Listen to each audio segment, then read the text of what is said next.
ನಮಸ್ಕಾರ. ಕನ್ನಡಪ್ರಭ.com ನ್ಯೂಸ್ ಬುಲೆಟಿನ್ಗೆ ಸ್ವಾಗತ. Camera person Shashidhar ಜೊತೆ ನಾನು ಶ್ರೀನಿವಾಸ್. ಇಂದಿನ ಪ್ರಮುಖ ಸುದ್ದಿಗಳು.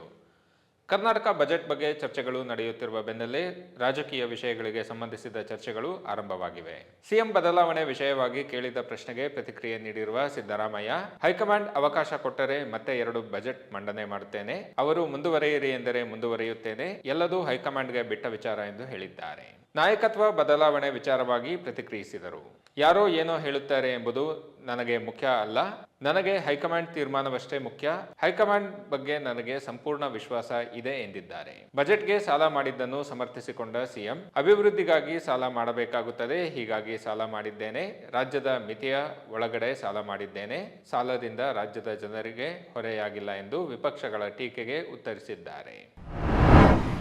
ಆನ್ಲೈನ್ ಗೇಮಿಂಗ್ ಚಟಕ್ಕೆ ಬಿದ್ದು ಹಣ ಕಳೆದುಕೊಂಡಿದ್ದ MBBS ವಿದ್ಯಾರ್ಥಿಯೋರ್ವ ಆತ್ಮಹತ್ಯೆಗೆ ಶರಣಾಗಿರುವ ಆಘಾತಕಾರಿ ಘಟನೆ ಬೀದರ್ನಲ್ಲಿ ವರದಿಯಾಗಿದೆ. ಬೀದರ್ ವೈದ್ಯಕೀಯ ವಿಜ್ಞಾನ ಸಂಸ್ಥೆಯ ಅಂತಿಮ ವರ್ಷದ ವಿದ್ಯಾರ್ಥಿ ಅನಿಷ್ಕಾರ್ ಚವಾಣ್ ಮೃತನಾಗಿದ್ದು, ಗೇಮಿಂಗ್ ಚಟಕ್ಕೆ ಬಿದ್ದು ಹಣ ಕಳೆದುಕೊಂಡಿದ್ದ. ಇದರಿಂದ ಮನನೊಂದು ಬ್ರಿಮ್ಸ್ ವೈದ್ಯಕೀಯ ಕಾಲೇಜಿನ ವಸತಿ ನಿಲಯದ ಕೊಠಡಿಯಲ್ಲಿ ಫ್ಯಾನ್ಗೆ ನೇಣು ಬಿಗಿದುಕೊಂಡು ಆತ್ಮಹತ್ಯೆ ಮಾಡಿಕೊಂಡಿದ್ದಾನೆ. ಸ್ನೇಹಿತನಿಂದ 70,000 ರೂಪಾಯಿಗಳನ್ನು ಸಾಲವಾಗಿ ಈತ ಪಡೆದಿದ್ದ. ಗೇಮಿಂಗ್ ಚಟದಲ್ಲಿ 80,000 ರೂಪಾಯಿಗಳನ್ನು ಕಳೆದುಕೊಂಡಿದ್ದ. ಇದರಿಂದ ನೊಂದು ಆತ್ಮಹತ್ಯೆಗೆ ಆತ ಶರಣಾಗಿದ್ದಾನೆ. ಆನ್ಲೈನ್ ಗೇಮಿಂಗ್ಗೆ ಸಂಬಂಧಿಸಿದ ಹಲವಾರು ಸಂದೇಶಗಳು ಆತನ ಫೋನ್ನಲ್ಲಿ ಕಂಡುಬಂದಿವೆ. ಬೆಂಗಳೂರಿನಲ್ಲಿ ಕಸ ಗುತ್ತಿಗೆದಾರರು ಕಡಿಮೆ ಮೌಲ್ಯದ ಪ್ಲಾಸ್ಟಿಕ್ ಅನ್ನು ವರ್ಗಾವಣೆ ಕೇಂದ್ರಕ್ಕೆ ಕಳುಹಿಸದೆ ಮಾರ್ಷಲ್ಗಳ ಕ್ರಮದ ನಂತರ ತ್ಯಾಜ್ಯವನ್ನು ಬೇರ್ಪಡಿಸಿ ಸೇವೆಯನ್ನು ನಿಲ್ಲಿಸುವುದಾಗಿ ಬೆದರಿಕೆ ಹಾಕುತ್ತಿದ್ದಾರೆ. ಈ ಹಿನ್ನೆಲೆಯಲ್ಲಿ ಗ್ರೇಟರ್ ಬೆಂಗಳೂರು ಪ್ರಾಧಿಕಾರ ವ್ಯಾಪ್ತಿಯಲ್ಲಿ 20ಕ್ಕೂ ಹೆಚ್ಚು ಗುತ್ತಿಗೆದಾರರ ವಿರುದ್ಧ FIR ದಾಖಲಾಗಿದೆ. GBA ಯಾವುದೇ ಬ್ಲಾಕ್ ಮೇಲಿಂಗ್ಗೆ ಅವಕಾಶ ನೀಡುವುದಿಲ್ಲ. ಹೀಗಾಗಿ FIRಗಳನ್ನು ದಾಖಲಿಸಲಾಗಿದೆ ಎಂದು ಬೆಂಗಳೂರು ತ್ಯಾಜ್ಯ ಘಟಕ ನಿರ್ವಹಣಾ ಲಿಮಿಟೆಡ್ CEO ಕರಿಗೌಡ ಹೇಳಿದ್ದಾರೆ. ಇದಕ್ಕೆ ಪ್ರತಿಕ್ರಿಯಿಸಿರುವ GBA ಕಸ ಗುತ್ತಿಗೆದಾರರ ಸಂಘದ ಪ್ರಧಾನ ಕಾರ್ಯದರ್ಶಿ SN Subrahmanyam, BWML CEO, COO, ಸಹಾಯಕ ಕಾರ್ಯನಿರ್ವಾಹಕ ಎಂಜಿನಿಯರ್ ಮತ್ತು ಸಹಾಯಕ ಎಂಜಿನಿಯರ್ಗಳು ಗುತ್ತಿಗೆದಾರರಿಗೆ ಕಿರುಕುಳ ನೀಡುತ್ತಿದ್ದಾರೆ. ಆದ್ದರಿಂದ ಸ್ಕ್ಯಾವೆಂಜರ್ಸ್ ಕಾಯ್ದೆ ಉಲ್ಲಂಘನೆಯಾಗಿ ಪ್ರತಿ ದೂರು ದಾಖಲಿಸಲಾಗುವುದು ಎಂದು ಹೇಳಿದ್ದಾರೆ. ಮೂಡಬಿದ್ರೆ ಪೊಲೀಸ್ ಠಾಣೆ ಇನ್ಸ್ಪೆಕ್ಟರ್ ಸಂದೇಶ್ BG ವಿರುದ್ಧ ಮಹಿಳೆಯೊಬ್ಬರು ಲೈಂಗಿಕ ಕಿರುಕುಳದ ಆರೋಪ ಮಾಡಿದ್ದ ಬೆನ್ನಲ್ಲೇ ಬೆಂಗಳೂರಿನಲ್ಲಿ ಮತ್ತೋರ್ವ ಪೊಲೀಸ್ ಅಧಿಕಾರಿ ವಿರುದ್ಧ ಆರೋಪ ಕೇಳಿಬಂದಿದೆ. ಬೆಂಗಳೂರಿನ ಕೋಣನಕುಂಟೆ ಪೊಲೀಸ್ ಠಾಣೆಯ ಇನ್ಸ್ಪೆಕ್ಟರ್ ಪಾಪಣ್ಣ ವಿರುದ್ಧ ಲೇಡಿ ರೌಡಿ ಶೀಟರ್ಗೆ ಕಿರುಕುಳ ನೀಡಿದ ಆರೋಪ ಕೇಳಿಬಂದಿದೆ.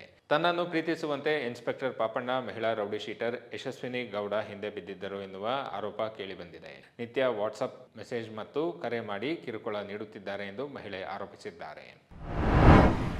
ಕಾಂಗ್ರೆಸ್ ಸರ್ಕಾರ ದ್ವೇಷ ರಾಜಕೀಯ ಮತ್ತು ರಾಜಕೀಯ ಹಸ್ತಕ್ಷೇಪದಲ್ಲಿ ತೊಡಗಿದೆ ಎಂದು ಬಿಜೆಪಿ ರಾಜ್ಯಾಧ್ಯಕ್ಷ ವಿಜಯೇಂದ್ರ ಆರೋಪಿಸಿದ್ದಾರೆ.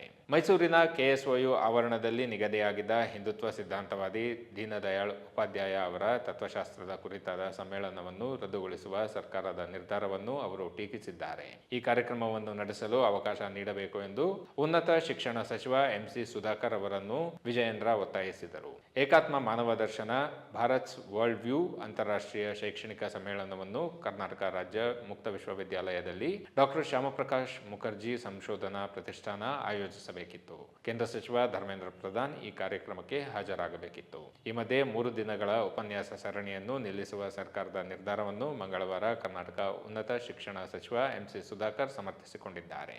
ಸಾರ್ವಜನಿಕ ವಿಶ್ವವಿದ್ಯಾಲಯಗಳು ರಾಜಕೀಯದಿಂದ ಮುಕ್ತವಾಗಿರಬೇಕು ಮತ್ತು ಸೈದ್ಧಾಂತಿಕ ಪ್ರಭಾವದಿಂದ ಮುಕ್ತವಾಗಿರಬೇಕು ಎಂದು ಅವರು ಹೇಳಿದರು.